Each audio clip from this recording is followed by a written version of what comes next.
किस प्रकार एक बालक बना ध्रुव तारा। कल्पना कीजिए, एक छोटा सा बालक जिसकी उम्र मात्र 5 वर्ष थी, उसे उसके पिता की ही गोद से अपमानित करके उतार दिया गया। उसके हृदय को इतनी गहरी चोट लगी कि उसने ऐसा संकल्प लिया जिसने पूरा ब्रह्मांड का इतिहास बदल दिया। और वही बालक आगे चलकर बना आकाश का सबसे प्रसिद्ध तारा, ध्रुव तारा। नमस्कार दोस्तों, स्वागत है आपका मेरे रहस्यवाटिका चैनल में। चलिए कहानी को आगे बढ़ाते हैं। लेकिन आखिरकार एक साधारण सा बालक देवताओं से भी ऊंचा स्थान कैसे प्राप्त कर सकता है, आइए जानते हैं भागवत पुराण की अद्भुत कथा। बहुत समय पहले एक राजा थे। उनकी 2 रानियां थीं। उनका नाम था सुनीति और सुरुचि। राजा को सुरुचि अधिक प्रिय थी। सुनीति का पुत्र था। एक दिन ध्रुव तारा अपने पिता की गोद में बैठा था, लेकिन तभी सुरुचि वहां पर आई और ध्रुव को राजा की गोद में बैठा देखकर बहुत क्रोधित हो उठी और कहा, यदि राजा की गोद में बैठना है तो पहले तुम्हें मेरे गर्भ से जन्म लेना होगा। यह सुनकर 5 वर्ष का ध्रुव रो पड़ा। उसका हृदय टूट गया। वह अपनी माँ सुनीति के पास पहुंचा। माँ ने उसे बदला लेने की नहीं बल्कि भगवान की शरण में जाने की सलाह दी। ध्रुव ने निश्चय कर लिया।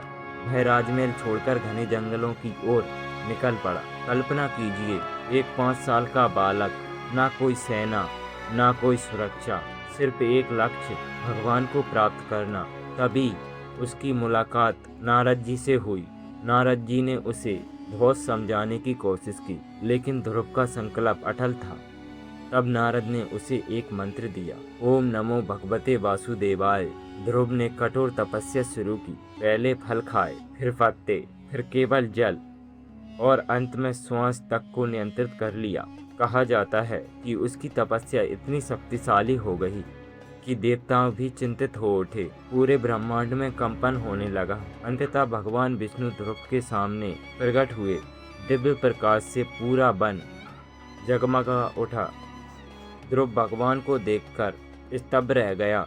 भगवान विष्णु उसकी भक्ति से अत्यंत प्रसन्न हुए।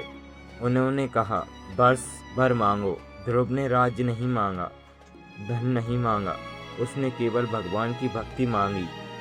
भगवान विष्णु ने ध्रुव को ऐसा वरदान दिया जो किसी देवता को भी प्राप्त नहीं हुआ। उन्होंने कहा, तुम्हें ब्रह्मांड में सबसे ऊंचा और अटल स्थान प्राप्त होगा।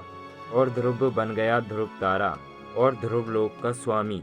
कहा जाता है कि सभी ग्रह, नक्षत्र और तारामंडल ध्रुव के चारों ओर परिक्रमा करते हैं।